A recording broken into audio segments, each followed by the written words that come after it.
6월 달은 현충일이 있었고요. 그리고 이번 주에는 6.25가 있었던 달입니다. 그래서 나라에서는 호국의 달이다 이렇게 말을 하죠. 어느 때든지 우리가 나라 민족을 위해서 늘 기도하고 있는 줄 압니다. 그런데 6월 달은 더 많은 기도가 필요한 달이라고 생각되어집니다. 저희 교회 원력을 다 12월 달 되면 하나 드리는데 원력에 보면 6월 셋째 주에 보면 자세히 보시면 뭐라고 되어 있냐면 순교 기념주일이다 이렇게 되어 있습니다. 순교 기념주일. 6월 19일이죠. 오늘 주일이죠. 이렇게 명시되어 있습니다. 우리나라의 선교사님들이 약 한 130년 전에 한국에 복음을 전하러 오셨습니다. 언더우드, 아펜젤러 많은 분들이 이곳에 와서 복음을 전하시고 그리고 그 피로 말미암아 130년 동안 우리나라가 부흥이 되었다.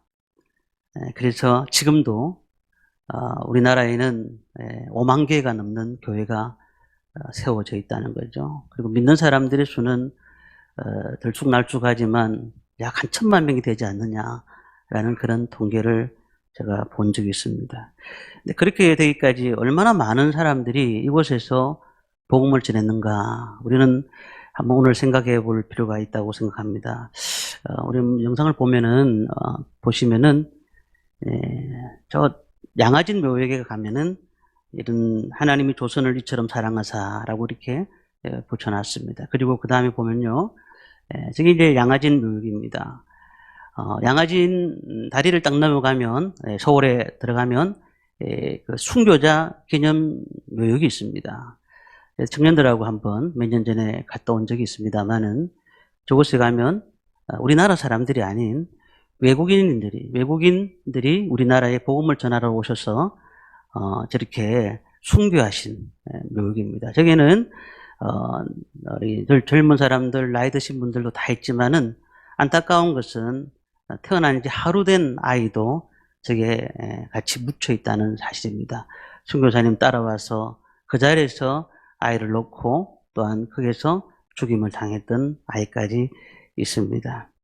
저런 분들이 엄청난 분들입니다. 하늘의 미랄이 땅에 떨어져서 주는 것 같지만은 그것이 결국 우리에게 큰 희망을 주고 교회가 되게 했다는 사실을 우리는 알 수가 있습니다. 다음 사진을 보시면은요, 우리가 저분들을 이름을 하면 모를 거예요. 그런데 내용을 하면 잘 알 겁니다. 홀 가족입니다. 홀 가족. 저 홀 가족은 첫째가 제임스 홀. 이 사람은 의료 선교사로 우리나라 와서 병원을 만들었습니다. 그리고 로제타 홀.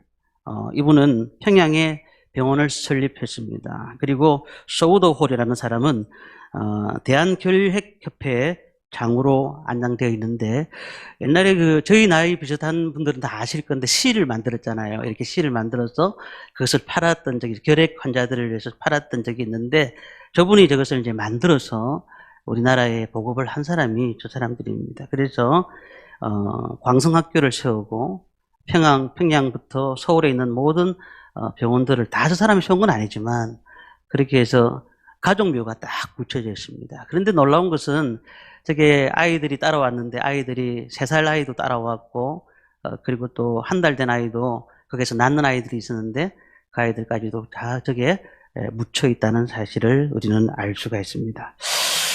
그리고 이제 저 말고요. 또 하나 더 있습니다. 저기는 어디냐면은 한국에서 한국인들 가운데 순교하신 분들입니다. 용인이라는 곳인데 용인에 보면은 한국 기념관이 있는데 순교자 기념관이 있는데 253명의 한국의 6.25 때부터 물론 일제 감정기부터 시작해서 6.25까지 순교하신 분들이 사진이 쫙 이렇게 되어 있습니다. 우리가 잘 아는 주기철 목사님, 손양흥 목사님 비롯해서 많은 분들이 저기에 있습니다. 우리는 저 사진을 보면서 어떤 생각이 드십니까? 저분들이 원래 하는 일이니까 그런갑다 생각하지만 한국의 많은 분들이 그런 생각합니다. 왜 기독교가 이렇게 많이 발전됐는가? 비행기를 외국에서 타고 오다 보면 밤에나 새벽에 딱 내리다 보면 전부 다 십자가밖에 안 보인다 그래요. 십자가가 왜 저렇게 많을까? 교회가 이렇게 많을까? 이렇게 생각하지만 사실은 엄청난 사람들이 피를 흘렸어요. 엄청난 사람들이 신앙 안에서 복음을 전하기 위해서 말 한마디도 못하고 순교하신 분들도 있습니다. 그런데 불구하고 하나님은 그 사실에 대해서 늘 생각하셨고 이 민족 가운데 은혜를 주셨다는 겁니다. 지금은 미국 다음으로 이제는 미국을 역전했다는 얘기가 있는데 우리가 전 세계에서 제일 많이 선교사를 보내는 나라가 되었다는 사실을 우리는 알 수가 있습니다. 우리는 신앙의 선배들이 있습니다. 저의 부모님, 또 부모님의 앞에 있는 신앙의 선배들. 그런 분들이 얼마나 신앙을 지금까지 잘 견디고 왔는지 말로 못합니다. 믿지 않는 가정에서 특별히 유교 신앙에 우리나라가 뿌리 깊어 있는데 그곳에서 예수를 믿는다는 것은 쉬운 것이 아니거든요. 그래서 그분들 보면 참 귀한 느낌이 들어갑니다. 자, 우리 이 땅에 살면서 환영을 받을 수가 있습니다. 사람들이 살다 보면 야, 저 사람 너무 대단하다 이러면서 환영하기도 하고 박수를 칩니다. 그런데 그 박수를 치다 보면 그 사람이 계속 박수 받을 일만 하는 건 아니잖아요. 이번에 영국의 축구 프로리그에서 손흥민이가 득점왕을 했거든요. 그랬더니 공항에서 엄청난 사람들이 모였습니다. 보기 위해서. 우리나라 득점왕 하는 것도 뭐 중요하지만 거기서 가장 큰 리그에서 득점왕을 했으니까 놀라지 않겠습니까? 자, 그런데 그렇게 사람들이 오더라도 나중에 손흥민이가 좀 못하게 되면 사람들 어떻게 할까요? 야유를 보내는 거예요. 야유를 보내는 거예요.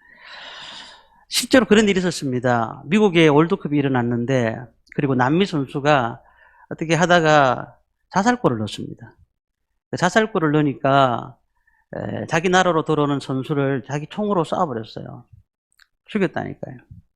환영을 받는 경우도 있지만 그 사람이 제대로 못했을 때는 환영을 받지 못하는 경우도 많더라는 겁니다. 그런데 성경을 보니까 정말 완벽한 환영이 있다는 거예요. 완벽한 환영이. 천국에서 환영을 해주시는데 누구라도 여기서 뭐 천년만년 사실 분이 어디 있겠습니까? 모든 분들이 다 우리는 죽으면 천국 갑니다. 예수를 믿으면은요. 오늘 말씀에 보면은 스데반이 나옵니다. 우리는 스데반을 잘 아십니다. 그런데 이 스데반이 오늘 말씀에는 순교당하는 장면이 성경에 나와 있습니다. 스데반이 어떻게 천국 가게 되었고 그 가는 모습이 어떠했는가를 오늘 성경에서 자세히 보여주고 있다는 겁니다. 도대체 어떤 일이 일어났을까? 오늘 56절 말씀을 우리 한번 읽도록 하겠습니다. 같이 읽습니다. 말하되 보라, 하늘이 열리고 인자가 하나님 우편에 서신 것을 보노라. 여기서 보면은 두 가지가 보이죠? 지금 천국 가기 직전이죠? 근데 스데반이 본 것이에요. 어떻게 보았냐면 인자가 누구죠? 인자는 예수님을 얘기합니다. 그런데 놀라운 것이 뭔지 아십니까? 인자라는 것은 사람의 아들을 얘기합니다. 예수님의 제자들이 그렇게 예수님을 따라다녀도 인자라고 부르지 못했습니다. 근데 예수님은 자신을 인자라고 했지만 인자라고 못 불렀습니다. 그런데 스데반은 인자가 하나님 우편에 서신 것을 보노라. 왜 인자라고 불렀느냐? 스데반이 보니까 자신이 고통 가운데 있잖아요. 근데 예수님께서 인성과 신성을 가지셨는데 신성으로 계셨다면 고통을 느낄 이유가 없잖아요. 근데 인성이 있던 분이셨어요. 그래서 그 고통을, 예수님의 그 고통을 자기도 돌에 맞으면서 느끼게 되었다는 거예요. 인자가 하나님의 아들인 그분을 만났다는, 그분이 뭐라고 되어 있죠?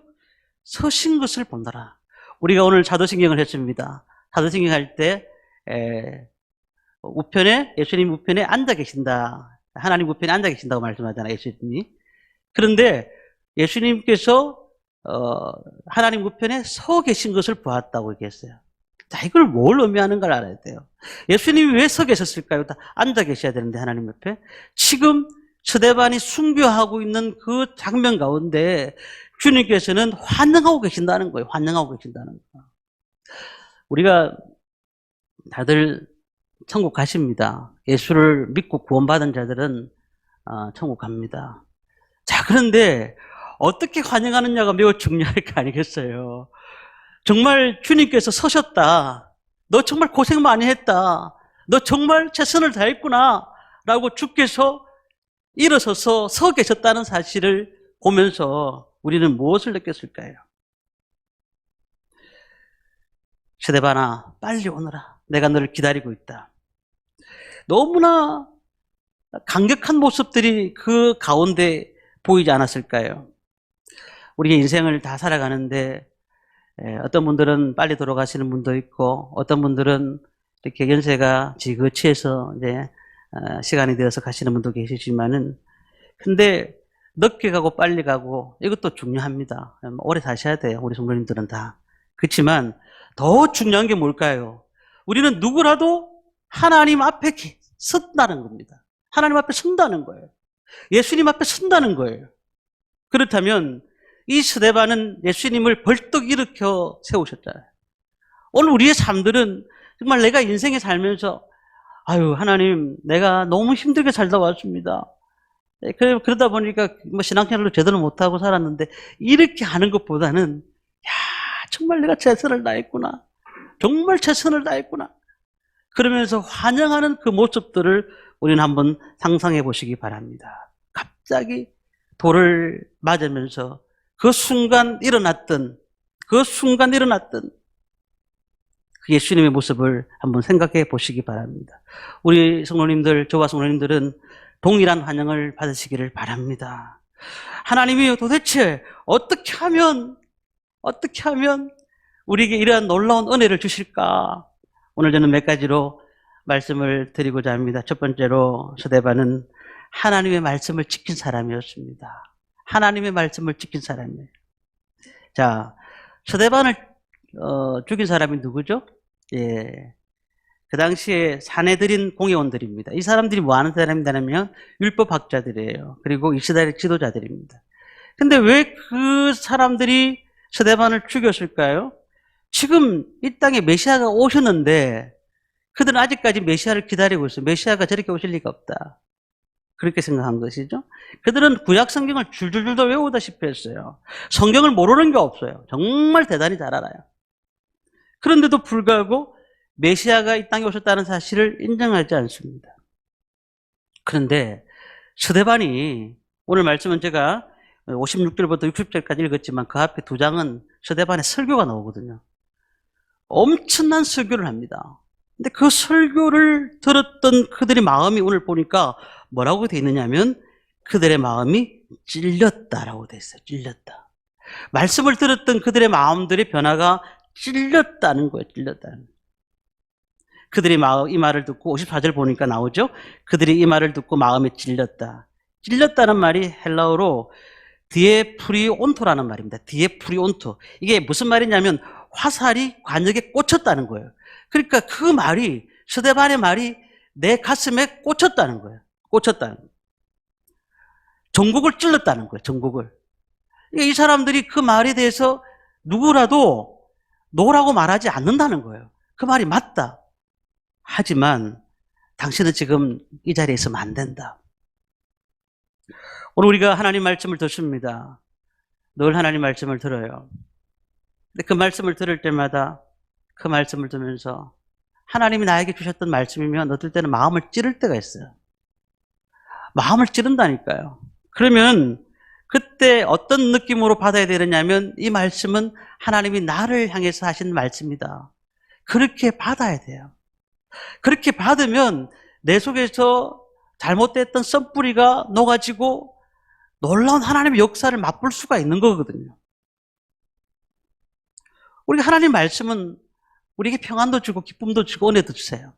그렇지만 어떨 때는 바르게 함과 책망도 있고 그 말씀을 통하여 우리의 인생이 잘못 살았을 때에 그 말씀을 통하여 찔리기도 한다는 거예요.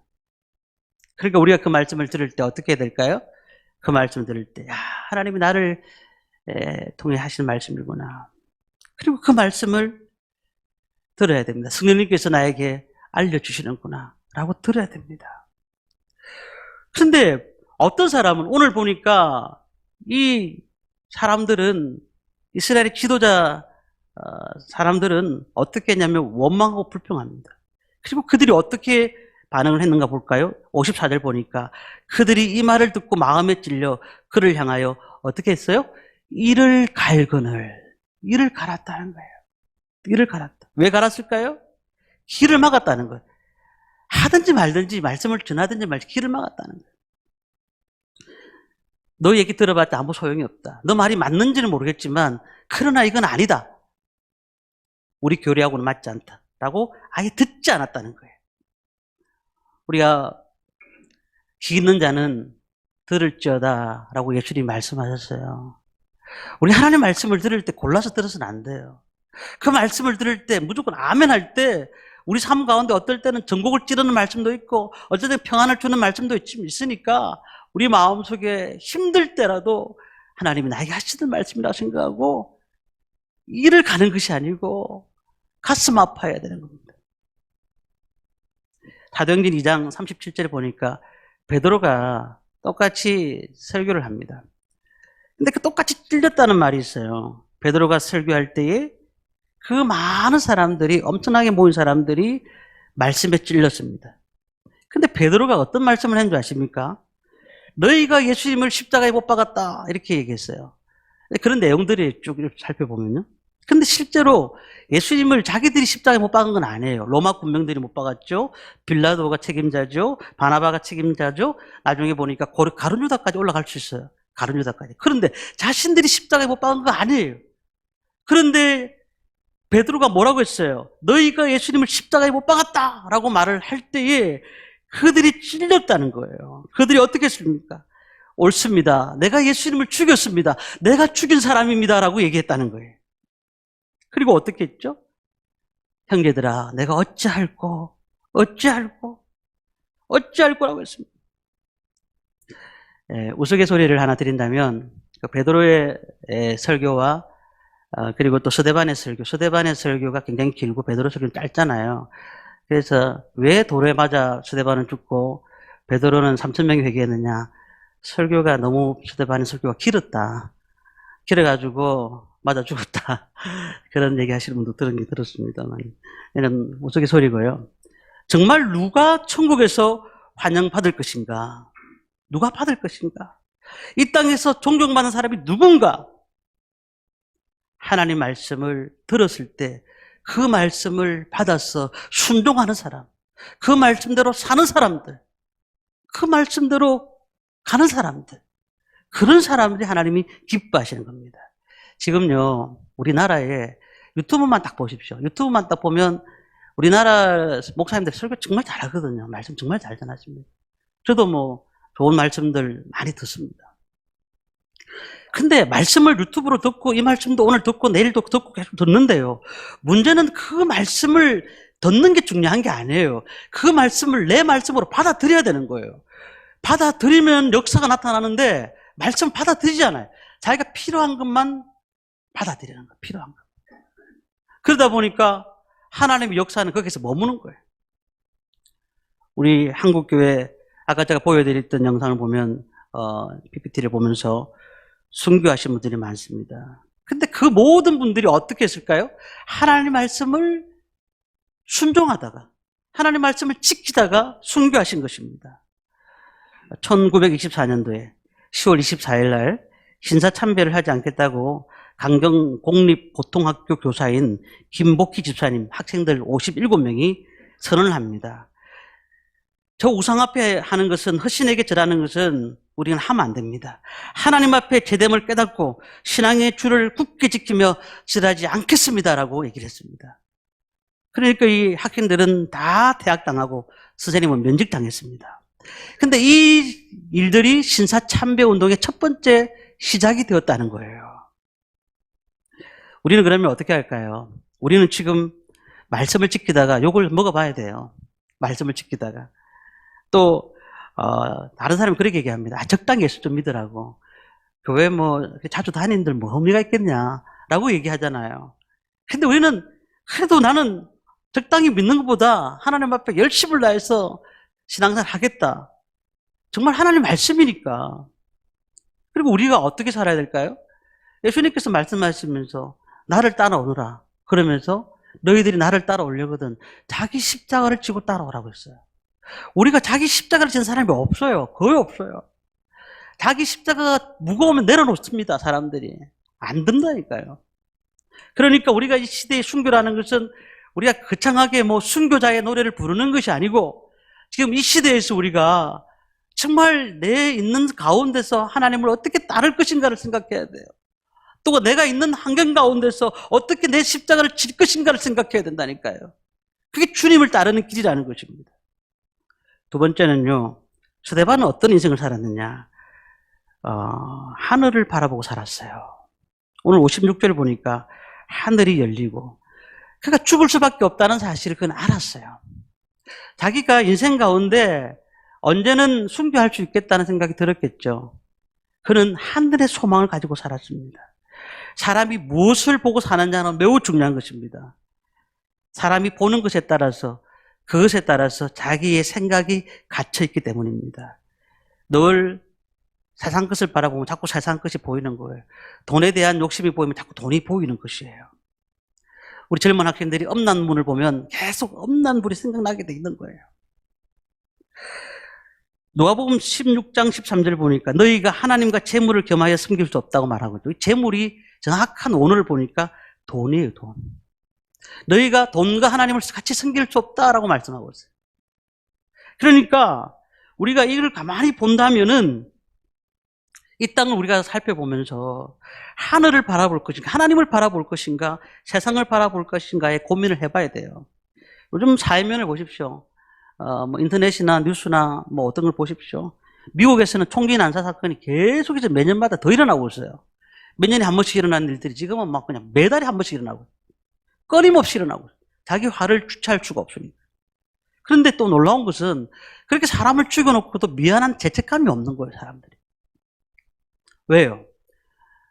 정말로 그들을 조사한 사람들의 얘기를 들어보면 매일 좋지 않은 것만 보고 있는 거예요. 매일 생각하는 것이 좋지 않은 거예요. 아이들이 그 게임 하는데 혹시 어른들 보셨습니까? 게임 어떤 게임 하는지 한번 보세요. 총싸움입니다.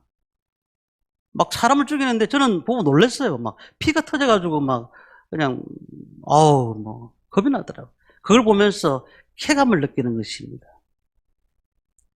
왜 예수님께서는 말씀하시면서 위의 것을 찾으라 땅의 것을 생각하지 말라 골로새서 3장 2절에 말씀합니까? 위의 것을 찾고 땅의 것을 생각하지 말라 했을까요? 땅의 것은 결국 썩어질 것이고 그것으로 인해서 망할 수밖에 없으니까. 고린도후서 4장 18절 보니까 우리의 돌아보는 것은 보이는 것이 아니고 보이지 않는 것이니 보이는 것은 잠깐이요 보이지 않는 것은 영원합니다. 보이는 것은 잠깐이라고 했어요. 우리가 보이는 건 잠깐이에요. 나중에 보이면 보이지 않는 것이 영원하다는 거죠. 골로새서 3장 3절 보니까 이런 말씀이 있습니다. 이는 너희가 죽었고 너희 생명이 그리스도와 함께 하나님 안에 감추었다. 말씀을 이해하시겠어요? 너희가 죽었다. 내가 살아있는데 왜 죽어요? 그런데 너희 생명이 또 그리스도와 함께 하나님 안에 감추었다고 말합니다. 죽었다는 말은 가치관이 변했다는 거예요. 예수 그리스도를 믿는 순간 내가 땅의 것을 바라보는 가치관에서 하늘의 것을 바라보는 거예요. 그러면 내가 죽는 거예요. 내가 원하는 것들이 너무 많잖아요. 땅에 있으면 별게 다 원해져요. 가족도 잘 돼야 되죠. 돈도 많이 벌어야 되죠. 행복해야 되죠. 할 게 너무너무 많은 거예요. 그런데 이것들을 다 생각하는 것이 아니라 그냥 하나님께 맡기고 내가 그것을 바라보는 자가 아니라 하늘을 바라보라는, 하나님을 바라보는 것. 그럼 가치관이 바뀝니다.